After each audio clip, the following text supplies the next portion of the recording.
मुसीबतों से निखरती है शख्सियत यारो, जो चट्टानों से ना उलझे वो झरना किस काम का। नमस्कार दोस्तों, मैं विनीत सिंह आज पुनः एक नए वीडियो के साथ आप सबके बीच आया हूं।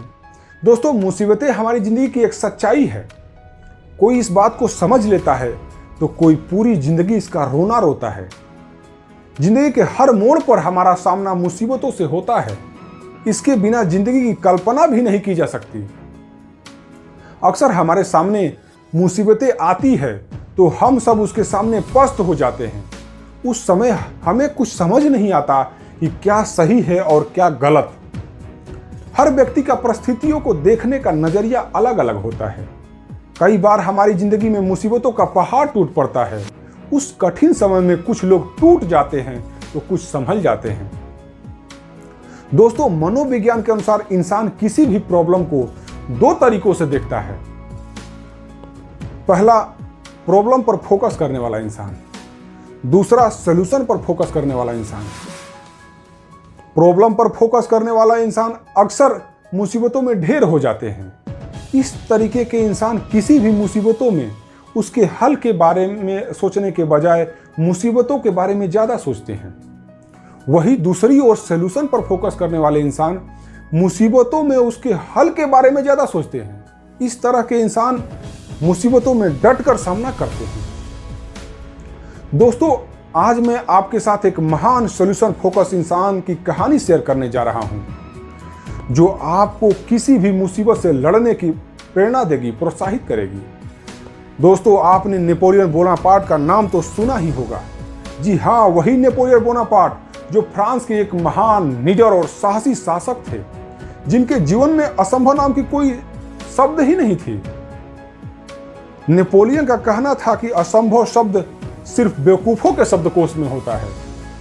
इतिहास में नेपोलियन को विश्व के सबसे महान और अजेय सेनापतियों में से एक गिना जाता है। वह इतिहास के सबसे महान विजेताओं में से एक माने जाते हैं। उनके सामने कोई रुक नहीं पाता था।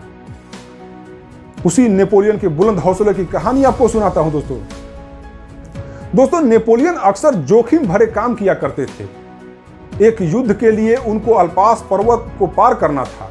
उन्होंने अल्पास पर्वत को पार करने का ऐलान कर दिया और अपनी सेना के साथ चल पड़े।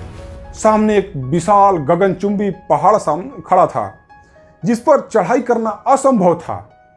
उनकी सेना में अचानक हलचल की स्थिति पैदा हो गई। फिर भी उसने अपनी सेना को चढ़ाई का आदेश दे दिया। पास ही एक बुजुर्ग औरत खड़ी थी। उसने जैसे ही यह सुना, उसके पास आकर बोली, क्यों मरना चाहते हो? यहाँ जितने लोग आए हैं वो सब मुंह की खाए हैं और यही रह गए। अगर अपनी जिंदगी से प्यार है तो वापस चले जाओ। दोस्तों, उस औरत की यह बात सुनकर नेपोलियन नाराज होने के बजाय प्रेरित हुए और वह झट से अपने हीरो का हार उतारकर उस बुजुर्ग महिला को पहना दिया और फिर बोले, आपने मेरा उत्साह दुगना कर दिया और मुझे प्रेरित किया है। लेकिन अगर मैं जिंदा बचा तो आप मेरी जय जयकार करना। सोचो उस बंदे का माइंडसेट क्या होगा। इतना सुनने के बाद वह हताश या निराश नहीं हुआ, बल्कि और प्रेरित हुआ कि जो काम और नहीं कर सकते वह मैं करूंगा। उस औरत ने नेपोलियन की यह बात सुनकर कहा, तुम पहले इंसान हो जो मेरी बात सुनकर हताश या निराश नहीं हुए। पता है दोस्तों, नेपोलियन की सेना ने पर्वत को पार करने से मना कर दिया।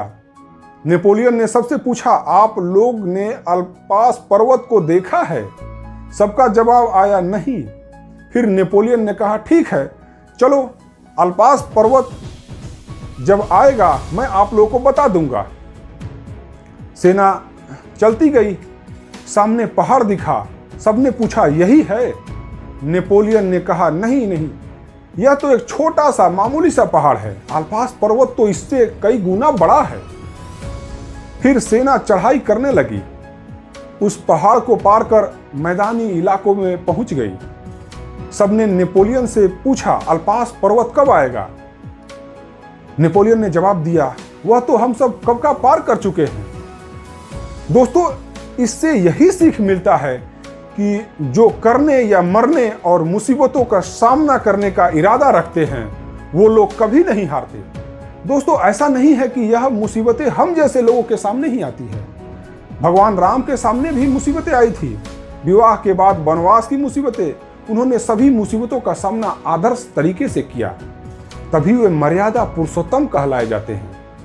दोस्तों, मुसीबतें ही हमें आदर्श बनाती है। मुसीबतें आएंगी जाएंगी, इससे घबराना नहीं है। जो घबरा गया समझो वह मुसीबतों के सामने अपना हथियार डाल दिया, फिर वह कभी सफल नहीं हो सकता।